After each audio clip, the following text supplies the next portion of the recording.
Berlatar di sebuah lokasi bekas kilang minyak di wilayah Asia Tenggara, cerita akan berfokus pada seorang sniper bernama Gauzan. Ini orangnya, di mana dia bersama rekan yang bernama Albert. Berikut beberapa personil darat dari tim Storm disewa untuk mengawal proses transaksi penebusan senjata pemusnah massal dari tangan gerombolan. Transaksi tersebut dilakukan oleh kepala bagian pengadaan senjata militer yang merupakan seorang jenderal bernama Howard. Ini babangusnya yang ketika Howard baru saja selesai memeriksa kondisi senjata tersebut, tiba-tiba Given the money.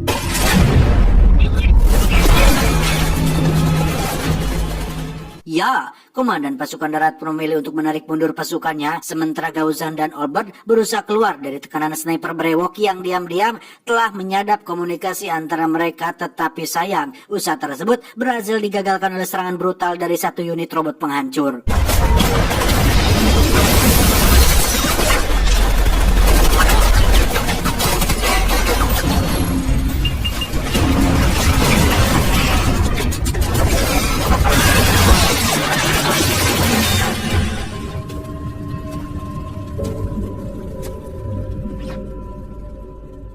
Di sisi lain, Gauzan dan Albert dikejutkan dengan sebuah kenyataan bahwasannya Howard ternyata masih hidup, dan hal ini sekaligus membuktikan jikalau mereka sebenarnya telah dijebak, sehingga mau tidak mau harus berjibaku menahan gempuran si brewok, di mana nyawa Albert pun melayang dicecar tembakan jarak jauhnya.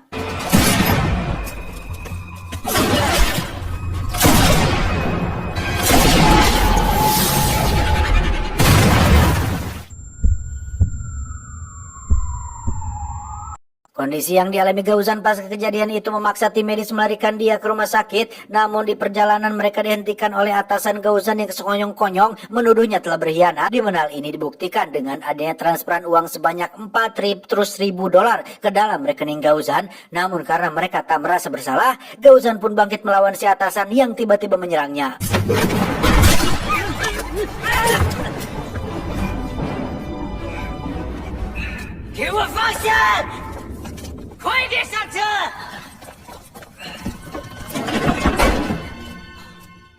Di sisi lain, pemberitaan tentang pengkhianatan Gauzan tetap tersebar luas di media, sedangkan dia yang berhasil kabur tengah mengasihkan diri di sebuah daerah terpencil, yang selama itu pula terus mempersiapkan kebugaran fisiknya sambil mengumpulkan informasi yang diperlukan dalam rangka membongkar konspirasi besar di balik tuduhan terhadap dirinya.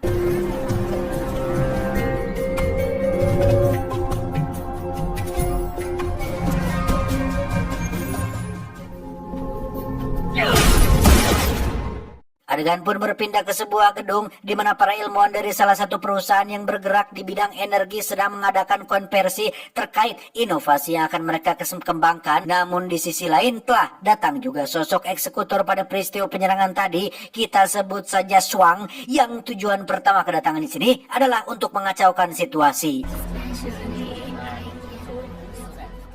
Dan ya, para petugas pengamanan pun berhasil dibuatnya amburadul, sehingga terungkaplah bahwa Swang ternyata orang kepercayaan kedua Howard setelah si brewok, yang kali ini ditugaskan untuk menculik para ilmuwan-ilmuwan tersebut.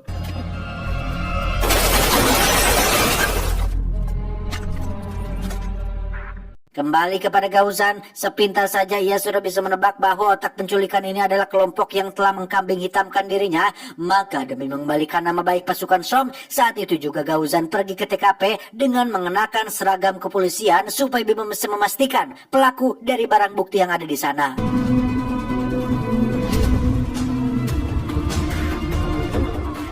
Tak berselang lama, ia pun menemukan proyektil peluru dari sebuah bekas tembakan, yang mana dengan penemuan ini sudah cukup untuk dijadikan petunjuk berikutnya. Namun sayang, posisi Gauzan harus terbojokkan dengan kedatangan dua polisi sungguhan yang tak ada lagi jalan keluar untuk menghindarinya kecuali dengan cara melumpuhkan mereka satu persatu.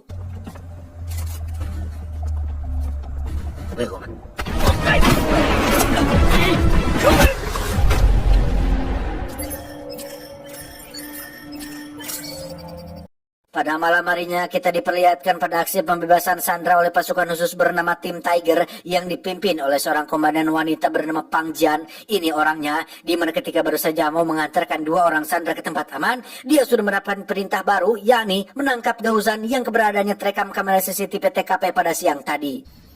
Roger.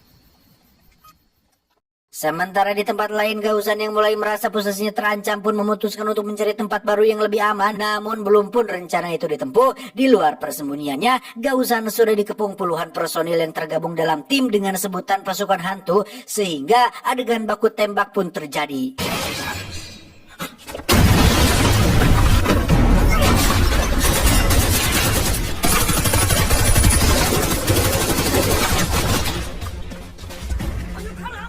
Gauzan terbukti mampu melumpuhkan gempuran musuh walau sedikit mengalami kerepotan. Bagaimana tidak, dia yang seorang diri bahkan harus berhadapan langsung dengan komandan tim hantu sekaligus, yaitu si Swang, sebelum akhirnya Gauzan terpaksa menjatuhkan dirinya untuk menghindari sebuah ledakan haranat.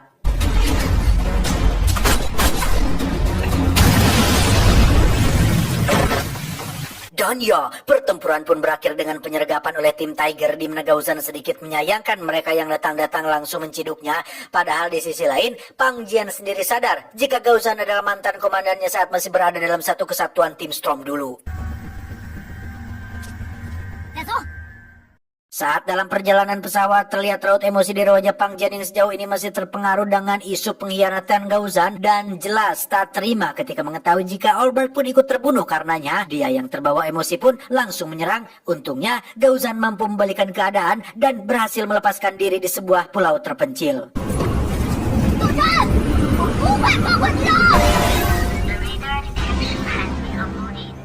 Scene pun beralih ke markas pasukan hantu yang berlokasi tak jauh dari sana. Di situ terlihat dengan jelas bebenguk Howard yang tengah memperkerjakan para ilmuwan tadi untuk mengaktifkan senjata tersebut. Di sisi lain, kita juga diperkenalkan pada sosok ilmuwan senior yang akrab dengan panggilan Suhu, yang dengan kacamatanya bisa merekam semua aktivitas termasuk saat senjata pemusnah itu diuji cobakan.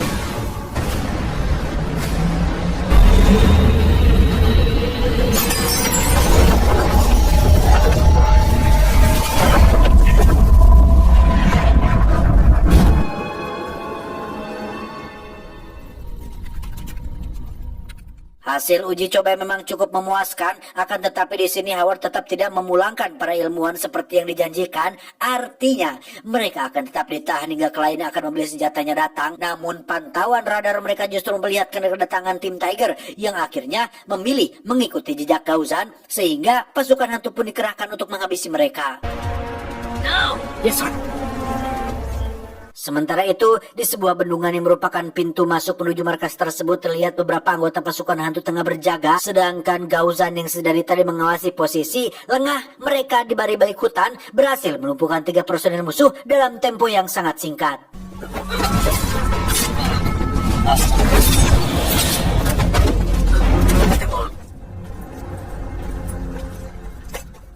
Di saat yang sama, Pang Jian dan tim serentak menghentikan langkahnya di dekat bentangan tali ranjau, yang karena mereka yakin bahwa perangkap ini bukan untuk menjebak kadal, maka Pang Jian menyuruh timnya berpencar sambil memancing balik pergerakan musuh hingga akhirnya mereka termakan oleh perangkap yang mereka pasang sendiri.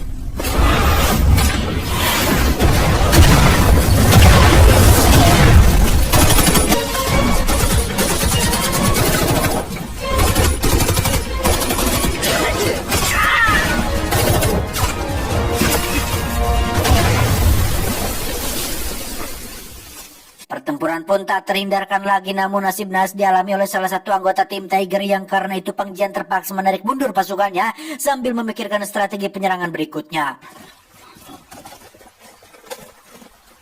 Di sisi lain, rupanya telah terjalin komunikasi antara Pak Suhu alias Sepuh dengan Gauzan. Jadi dia bisa mengetahui titik sentral penjagaan musuh yang ketika situasinya sudah memungkinkan untuk bergerak. Di situ Pak Sepuh membuat drama keributan dengan sesama ilmuwan yang bersama dengan itu Gauzan berhasil mencipol 2 orang penjaga sekaligus. Puh Sepuh, kasih tahu dong Puh Sepuh. Aku mah masih pemula. Ajarin dong Puh Sepuh. Sepuh, ajarin dong, masih pemula aku, Puh, Sepuh. Malam.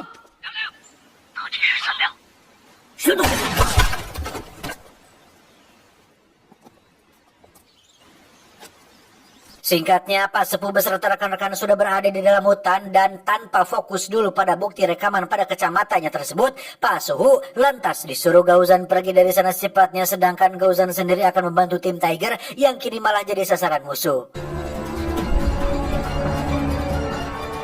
Dan ya, satu persatu anggota tim Tiger pun tumbang seiring datangnya serangan dadakan dari pasukan hantu yang karena saking gencarnya, mereka sampai tak punya kesempatan sedikit pun untuk melawan, termasuk Pang Jian yang hanya bisa pasrah di saat menirikan peluru, suang tepat mengenai bagian kakinya.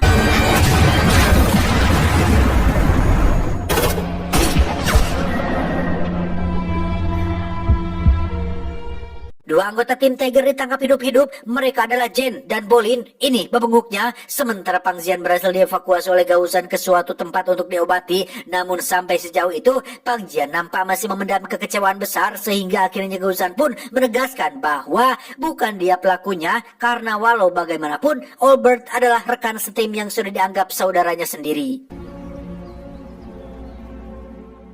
Tak lama Pasu kembali menghubungi Gaozan dan menceritakan tentang nasib kedua rekannya tadi. Namun tiba-tiba terdengar suara tembakan membuat Gaozan dan Pang Jian lekas mencari posisi keberadaannya. Yang ketika diketahui ternyata Pak Sepuh dan ilmuwan lainnya sudah berada di dalam tahanan si brewok. Berikut kacamata, barang bukti untuk dirampasnya juga. Itu juga nyo.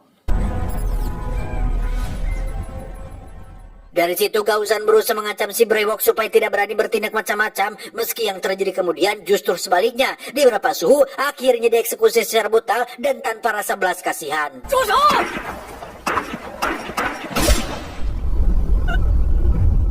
Kejadian itu seketika membuat penyakit pasca trauma yang belakangan diderita Gaozan menjadi kumat, hingga terungkaplah bahwa sebenarnya Pak Sepuh tak lain adalah seorang agen rahasia yang sengaja ditempatkan untuk menyelidiki aktivitas Jenderal Howard dan mencari bukti terkait kejahatannya tersebut.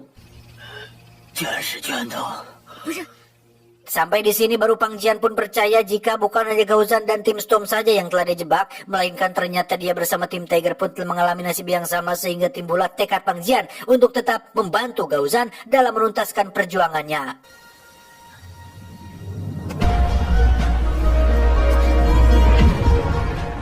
Singkat cerita, malam pun tiba. Gaozan menyelinap ke markas pasukan hantu sambil mengamati properti yang ada di sana. Sementara di sisi lain Pang Jian terfokus pada pembebasan Jen dan Bolin terlebih dahulu sebelum akhirnya mereka bisa bersatu untuk menjalankan misi berikutnya.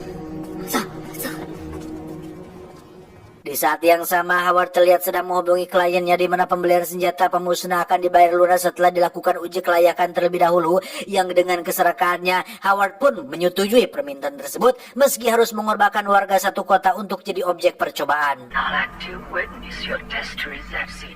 Sementara itu, Gaozan dan Pang Jian sudah berada di sebuah gudang tempat penyimpanan senjata yang mana terdapat juga unit robot yang sempat pasukan hantu gunakan pada aksi pembantaian waktu itu, hingga muncul sebuah ide cemerlang dari Pang Jian untuk kembali pada mengaktifkannya.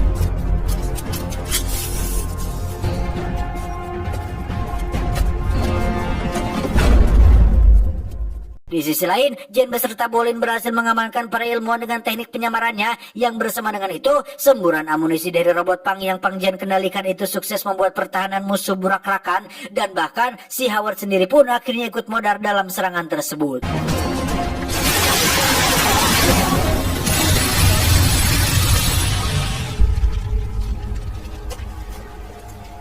Kembali pada si brewok yang dari benguknya terpancar ekspresi kemurkaan yang hakiki, lalu diperintahkanlah anak buahnya untuk mengubah posisi keberadaan Gaozan dan Pang Jian, yang ketika mereka sampai di dalam zona penyimpanan peralatan, tiba-tiba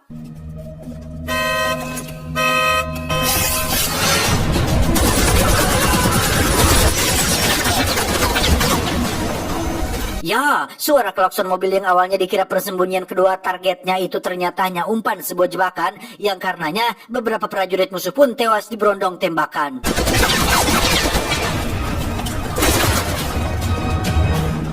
Hal serupa juga terjadi di ruangan yang berbeda, di mana teknik gerilya yang diperagakan musuh terlihat seolah-olah lemah syahwat karena terbukti mampu digagalkan oleh jebakan demi jebakan brilian yang Gaozan dan Pang Jian pasang sebelumnya.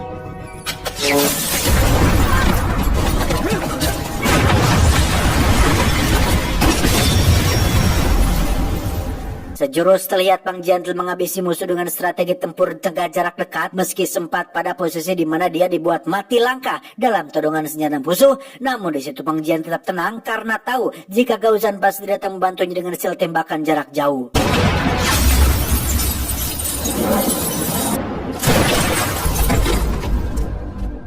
Pasca ledakan granat yang menghempaskan tubuh Suang, kini dia kembali bangkit untuk melanjutkan pencarian targetnya hingga akhirnya dia berhasil menemukan Pang Jian dan duel sengit antara mereka pun tak terhindarkan lagi.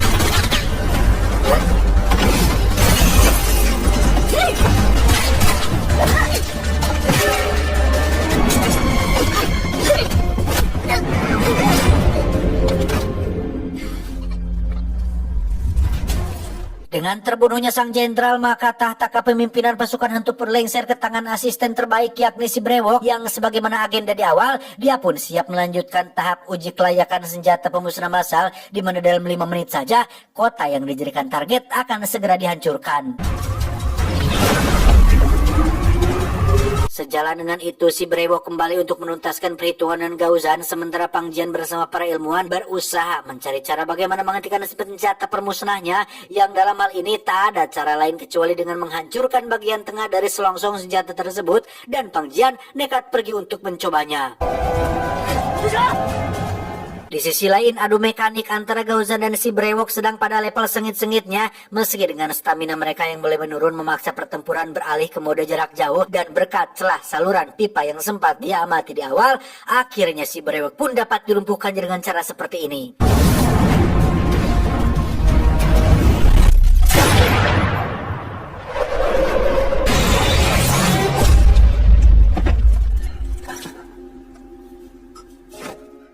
Kembali lagi pada Pang Jian yang alih-alih justru terjatuh karena tak kuat menahan pancaran gelombang infrasonik dari senjata itu. Namun tiba-tiba saja Gaozan muncul yang dengan tekad untuk mengembalikan nama baik pasukan Song, dia pun rela mengorbankan dirinya hingga ancaman dari senjata pemusnah massal itu benar-benar bisa dihentikan.